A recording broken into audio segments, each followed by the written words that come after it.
right. So just first off, could I get you guys to introduce yourselves again and just tell me what instruments you play? My name is Michael, and I play guitar and sing. Oh, and sorry, what's your last name?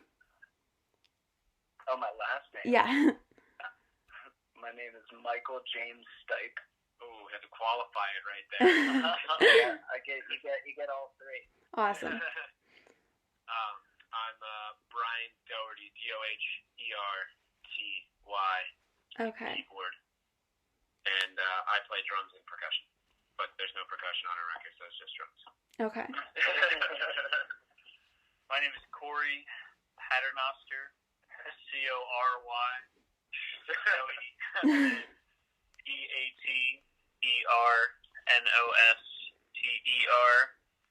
and I play bass. Awesome. Cory. Thank you. And and by the way, just because people always mess up my last name, it's like Stripe without an R. Okay. Thank you. Okay, so just like for some history, can you guys tell me about how your band came together? Hello? So Michael here. I played with Brian for years in another band. I mean, I've been playing with Brian for like 10 years almost now. We went to college together at Millersville University. Okay. That's in Lancaster, Pennsylvania. Okay. But we were in a band for a while, sort of fizzled out, and then a couple years went by, and you called me to do drums for you on a record that you were producing, and it kind of brought us kind of back together musically. And then you were like, "Yo, I want to work together again." Yeah, like work on the songs, work out each tune together like a band, and we like went and demoed 4 songs, I think it was, and it was 4 or 5, I can't remember. Yeah, and Brian and Cory are both very good drum teachers, and they work together. They actually have a business together. Yeah, we're in our studio right now. Okay. And, yes. And so basically, Brian was looking for a bass player to play these songs live, and I had just invested in a new bass, so I was like, perfect combination. Yeah, he literally said, do you have a bass player for your band? And I play bass in your band. I was like, what? You play bass, man? Yeah. And yeah, you showed up to the first rehearsal the most prepared anybody could possibly be. Yeah. Yeah, what did that look like? It was kind of like one of those things you play the song and we're all like, oh, all right, that really worked. That sounded really good. Yeah. My eyes lit up because with Brian and I, over the years, and by the way, this happened, we became a band in late 2018, like November. Yeah. But for Brian and I, we always gelled, but we couldn't find a bassist who was not either super unprepared or out of his mind. So I came right in between. Yeah, totally. Cory's right on the cusp. Sometimes he's out of his mind. Sometimes he's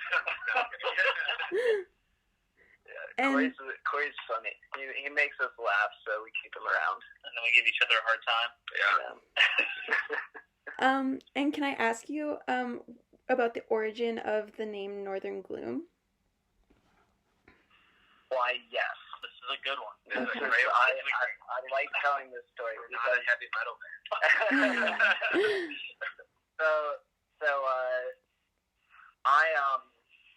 I'm a big fan of late 70s post-punk music. Mm-hmm.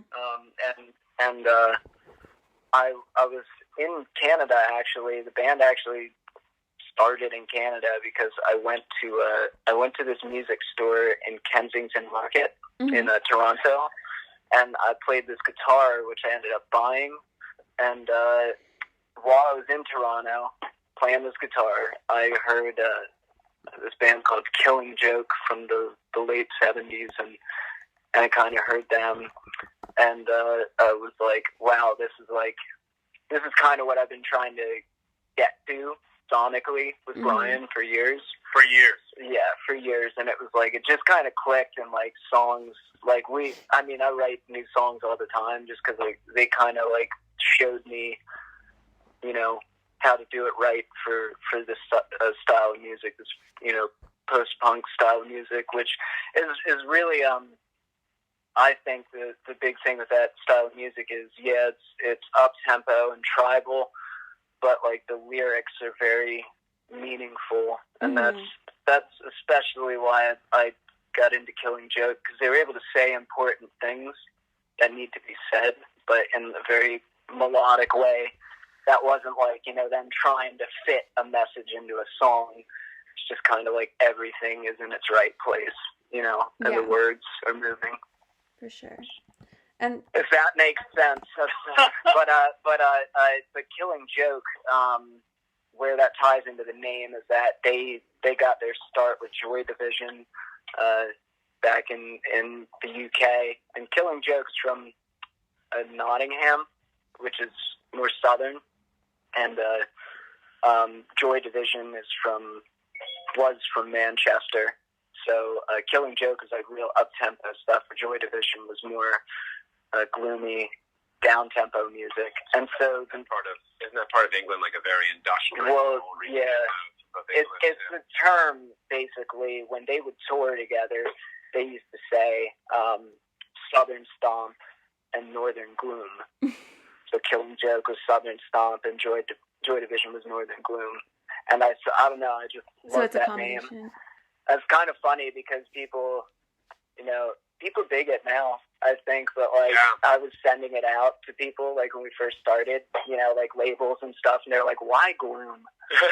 But like, really, I mean, it looks cool, I think, too. You know, aside from it being like, it's kind of like a mentality here the same way it is in the northern UK, where it's very industrial, and you know, like 80% of the population of the United States is in the Northeast, and we're from Harrisburg, so, you know, we're huge industrial pass-through.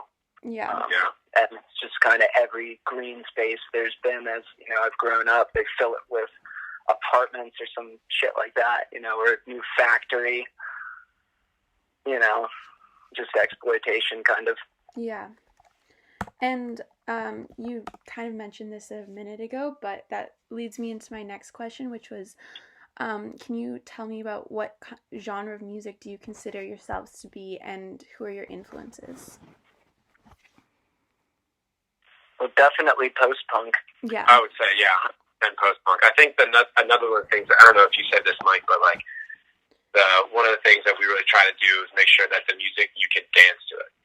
It's, you have to be able to move to the music, because it's like, what did you say, the one thing that it was like the new beat of the next marching beat for the next generation or something like that when they first started doing it. I remember you telling me some story about that. Yeah, well, I think the tribal rhythms is like, that's really what brings people together. You look at like every popular genre, it's kind of like there's a new beat with each one, but with post-punk music, it's really supposed to be very tom driven, you know, like the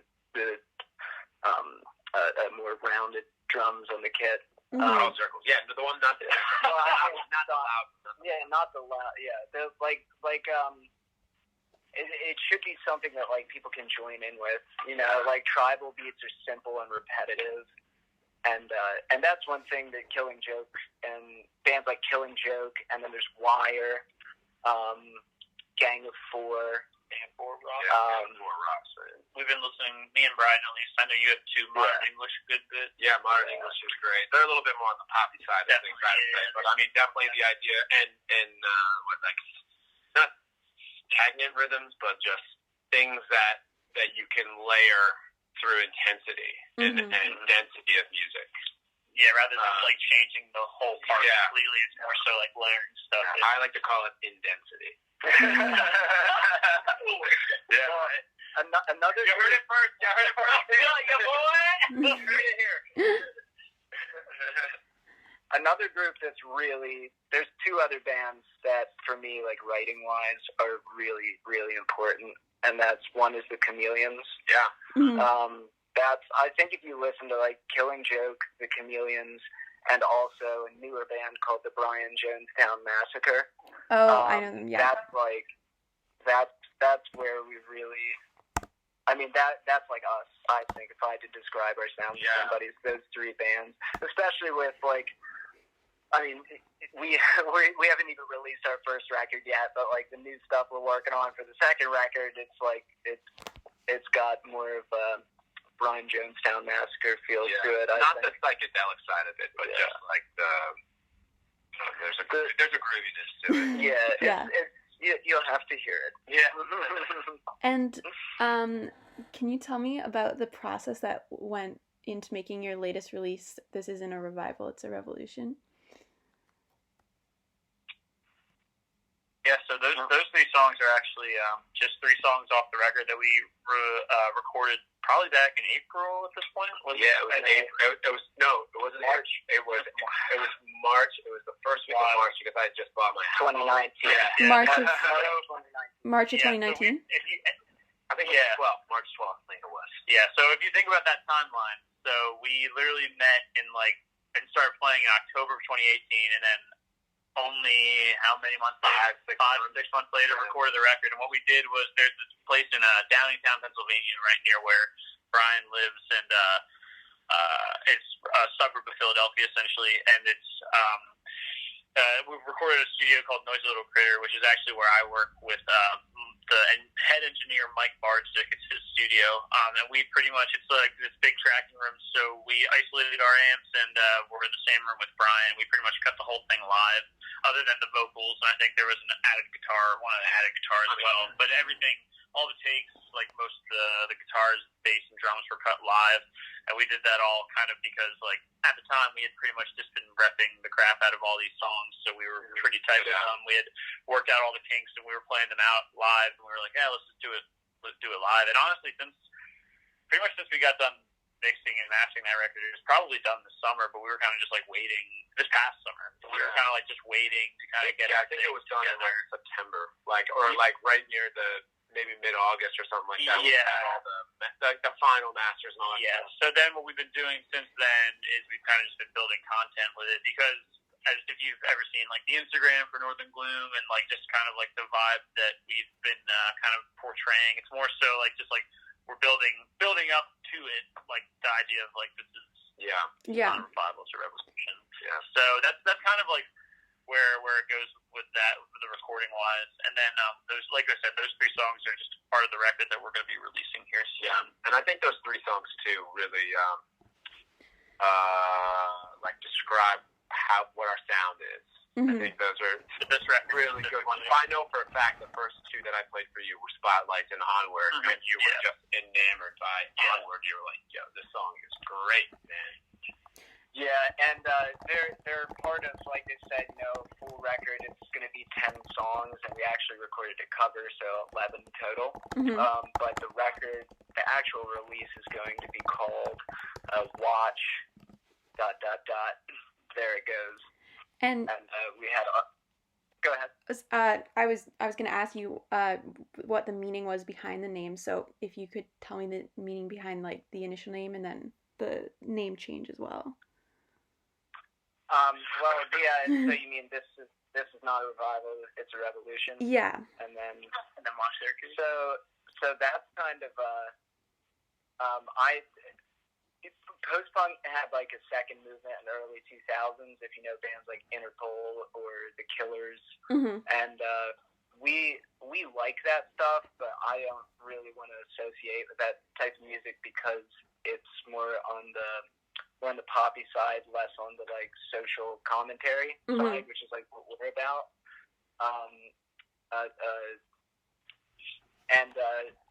So I kind of felt like I had this term in my head, this isn't a revival, it's a revolution, because I think the original post-punkers were like revolutionaries because they were speaking truth to power, back in the late 70s when like Johnny Rotten was like, in trouble with, the Royals because he's flagging off the Queen, and I don't know, I want us to be kind of like here to carry on that message, because these bands are all, you look at like Killing Joke, The Cure, Gang of Four, The Chameleons, they're all like, they've all been around for over 40 years now, and Gang of Four is gone. You know, who knows how much longer Killing Joke will be around, because they've lived hard lives. But you know, we want to continue on that message and that type of music that, like, it's punk in the end, but it's more, I guess, thoughtful. No guitar solos or anything. And if you could articulate it, what is that specific message? This isn't a revival, it's a revolution. Yeah. That specific message is that we're not reviving anything. We want to create revolution, because the lyrical content is about how the few can screw things up for the many, aka the people in power. Like, I'm very anti-politician, because I think they're all, for lack of better terms, full of shit. And I just don't trust anybody, no matter what political party they're with. And in America, we're forced to deal with two political parties, so you only have two options. And black or white. Yeah. Just black and white. And the people are what's most important. I think we get completely ignored. And, one side has you thinking that they're gonna help you be a thriving business person, and one side tells you that they're going to take care of everybody, and they're both, from my viewpoint, full of shit. So yeah, it's basically, the music is a call to people to question and to not to just swallow what they're being fed, because you shouldn't. I don't think you should, and I think part of the problem, like in, I guess, leading up to the most recent election in America in 2016, is like, people didn't want to talk about politics, and then things got really shitty with this election, and everybody fights, in America now. You look at social media, like Facebook, that's like your grandma's fighting with, the rest of the family, and then one of your buddies chimes in or something, Yeah. And everybody's arguing because everybody thinks they're right, but it's like, it's kind of exactly what politicians want, is inner fighting, so they can control. And so, yeah, it's revolution in that term is we want to incite that, whether it's just internally with the way you think, or whether you go out and, volunteer or organize, whatever, create art. It's basically supposed to be like a mirror effect, like, we're doing something, so you can do something. Absolutely. And maybe they'll look at the three of us and see that if these guys can do something, so can I. And but then watch There It Goes. Yeah. That's actually a lyric from the final song in our record, our full-length record. And it's just like saying how, basically, if you just sit there and you're a spectator, watch, and there it goes. There goes the dream. There goes liberty and freedom and control that the people should have, So it goes along with it. It's kind of like, I guess it's maybe one whole thought, really, if you think about it. This isn't a revival, it's a revolution. Or watch, there it goes. Well, one sentence. Yeah, that's a paragraph right there. No, that was great. Just to clarify, who was I just speaking to? Sorry, you guys' voices sound similar. That was Michael James. Yeah. Michael? Okay. The third?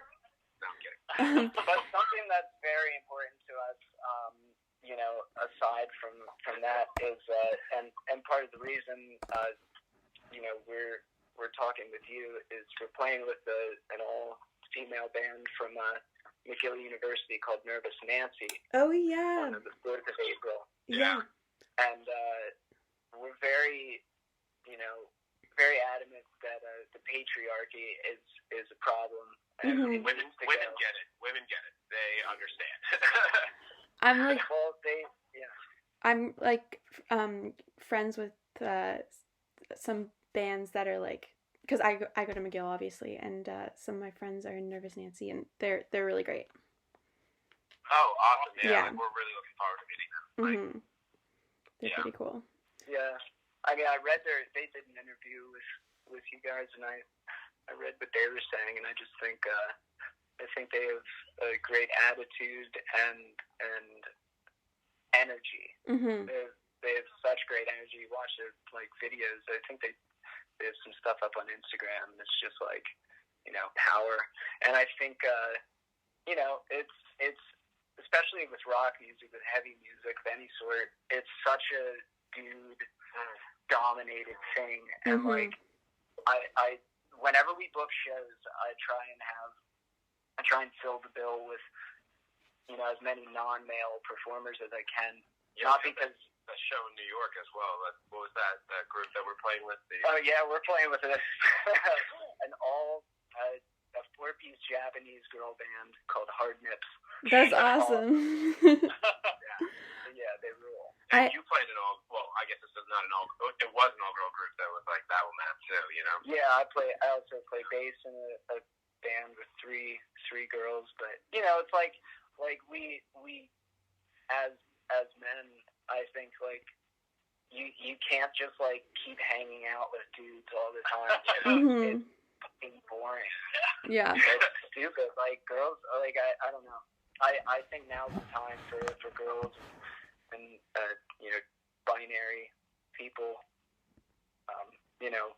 queer folks to really have more of a voice. Because there's I can talk about oppression. I'm the straight white male. Those people and people of color know about real oppression in like modern times, right? Yeah. And this is kind of awkward segue, but for your tours, is this going to be your first tour that you're going on? No. We've already been to Canada. Last year we played at the Bovine Sex Club. That was really fun in Toronto. Yeah. Cool. Cool. But really cold. It was so cold. Yeah. But they delivered pot to our venues. We can't get this at home. Yeah, they're like, we're sorry, we're late. We're like, we don't fucking care. How do I get you to come with me? And then, sorry, continue. Go ahead. No, go ahead. Have any of your tour dates been affected by like venue closings in like the coming weeks? Well, last night I was supposed to play a gig in Lancaster, Pennsylvania with the girl band I'm in, which is called Babble Map. And that show we lost the venue the day before they canceled due to concerns. They canceled for the whole month. So they canceled all the gigs, which affected a lot of musicians around here as well. You had some solo projects. Yeah, I was also in a different band on that.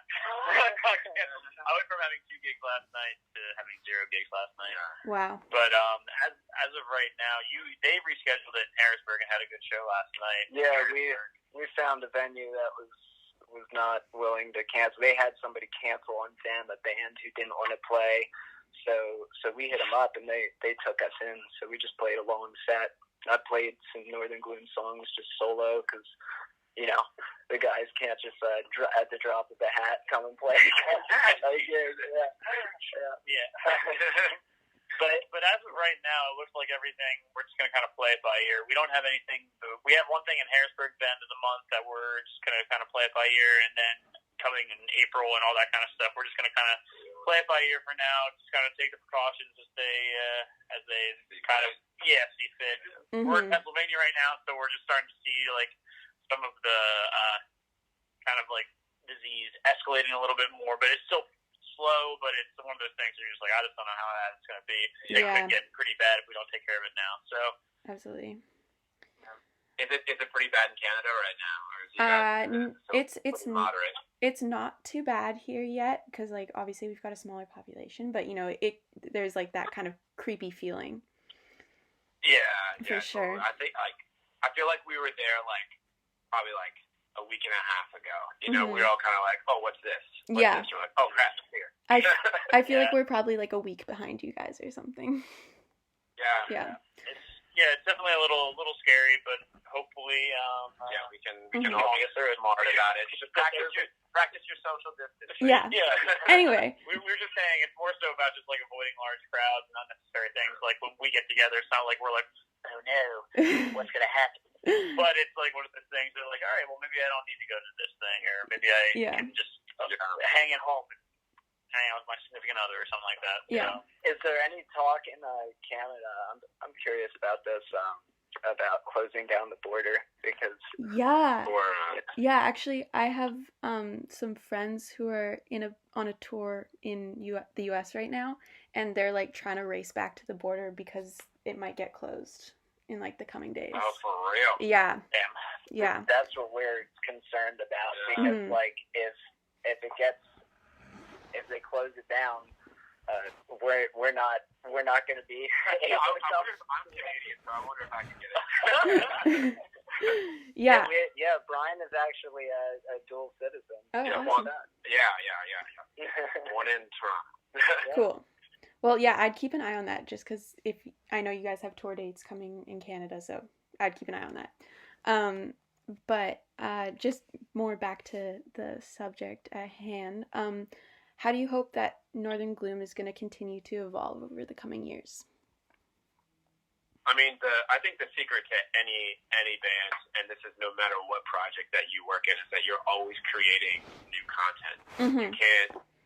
You can't, I mean, just like you're not the same person you were 2 or 3 years ago or 5 years ago, and just like you won't be the same person you are now 5 years from now. And, you know, the band and the music and the way that we all hear sound is constantly evolving. So for me, you know, I mean, we've got another record ready to go, and Mike is like, I mean, it's crazy. We got 8 songs that we're literally ready. We're ready. Well, I don't say ready. We still need to kind of like play them in front of people and kind of get our feels out for them. But then Mike's already got like another batch of songs. That we haven't even 12 songs. Yeah. I mean, and so you know, like Mike is always, you know, I would say the inspiration behind the music because he's the one writing come up with the melodies and coming up with like, you know, how he wants the song to do, and Cory and I are like, no, we're not doing that one, or yeah, let's do that one, let's do that, let's put this together, or like, what if we took this song faster, what if we took this song slower? So I mean, I guess you could also say, as long as we don't get in each other's way.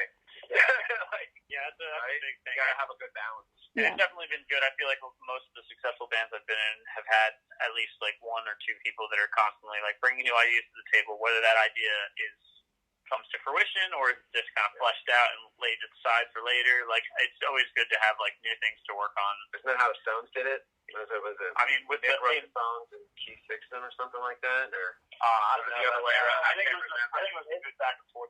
I think the secret to keeping it going and growing and getting, you know, stronger is like we have a lot of ideas, and like if they tell me they don't like a song, I'm not like hurt about it, you know. Yeah. That's a and it's like I'm like, all right, well, I'll go write another one that you will like. Yeah, there has to be humility and like not being into yourself about something. Like if somebody's like, even like parts we individually write. Yeah, it's like, yo, I don't like what's going on here. It's like, okay, well, it's not about me. I got to serve the song, you know. You know, and even you carry that on stage too. It's not like I'm up here, I'm better than you kind of thing. It's just like, we're here for you. Like, we're here to entertain you. We're gonna have a good time, and you're gonna have a good time. Yeah. And inspire thought and action. Yeah, there we go. Awesome. And on that note, I'm sorry, I might have missed it. What day did you say your full record is coming out? Well, top secret. We're looking in the summer for the whole record, right? Okay. Yeah, we're thinking about doing July 3rd, so that while people are drinking, celebrating our independence. Okay. Well, the next day they'll be celebrating the independence. So. But we are planning on also releasing a music video. Yeah, more April 20. Are you guys April 28th? On April 28th. Pennsylvania primaries as of right now. Okay. Yeah. So are Are you guys okay? Are you guys okay with me like saying in the article that you're thinking April 28th for the music video and then sometime in early July for the album? Is that okay? Yes. Yeah, I think that'd be cool. Okay. I think that'd be cool. it'll be July 3rd for the album Okay. itself, which again is Watch There It Goes. But the single that we're going to be releasing on the 28th is called False Hope. False Hope. Okay. And It's a banger. And it's a really good song. the video, the self-endorsed. Right? No humility. No, the video is it's basically a compilation of protests and just chaos kind of that's been captured, on the news over the years, just compiled to basically portray like what we kind of see when we play the music, I think. Yeah. And one thing you'll notice in the video is like we're in it. It's because we dig performance videos, but we're not like we're not the focal point, because I really probably the most important thing with Northern Gloom, which is the reason that like most of our photos are landscapes or showing like the realities of industrial wasteland, basically, that is the Northeast, is that it's not about us. It's not ego or anything. We're not playing music to meet the opposite sex or the same sex, whatever. But it's not about that. It's about the message, and it's bigger than us. That's how we feel about it. So For sure. that's worth noting. Yeah. And is there anything else that you guys would like to add before I let you go? Yeah, I would say just follow us on social media for or follow. Follow it on Instagram. Yeah, there's no. Whoa. Let me go down through. Okay. We have a website, We do Northern which is www. Cory and I do share the same birthday. That is a More so than everything. Okay. We are. I'm gonna steal this right now and tell you the important things that we need to tell people. Which is our website, northerngloom.com. I'm not gonna try and say the W's again. Okay, thanks. But we have a YouTube channel, Okay. which has a full live in studio performance of 3 songs from our record. We also are on all streaming services, which our record will be released there. Okay. We also have a Bandcamp, which is just northerngloom.bandcamp.com. Okay. And then we're on a whole host of. You can hear some of our songs on some streaming services. Yeah, that's what I was saying. We're on everything. We're on everything. Anywhere you can hear music, you'll find us. Great. Well, it's been... The only social media that we actually have is Instagram, but that's so you can follow the vibe, Yeah. For sure. For sure. Yeah. Well, it's been really great talking to you guys. Yeah, you too. And likewise. this will be coming out on Tuesday. Nice. Oh, awesome. And Okay, I would like to add that the whole reason we wanted to come to Montreal, just real quick, is we were in Toronto before and we loved it there, but I was just in Montreal and I made friends with this great band called Calamine. Okay. And I love Montreal. Montreal's awesome. Yeah. It's like it's maybe my favorite city. It's beautiful, and the art there is incredible. Architecture is beautiful. It's like very old world. I've never been. It's a magical place. Yeah. So we really hope that we can play in town, and that obviously this COVID is taken care of. Yeah. Neutralized. Yeah. Well, yeah, thank you so much for your time. Yeah, thanks so much for talking to me. And if you have anything that you want to add or anything, just give me an email and I'll send you a link to the article once it's printed. Well, thank you so much. Thank you. Great. Have a good one. All right. You too. Bye.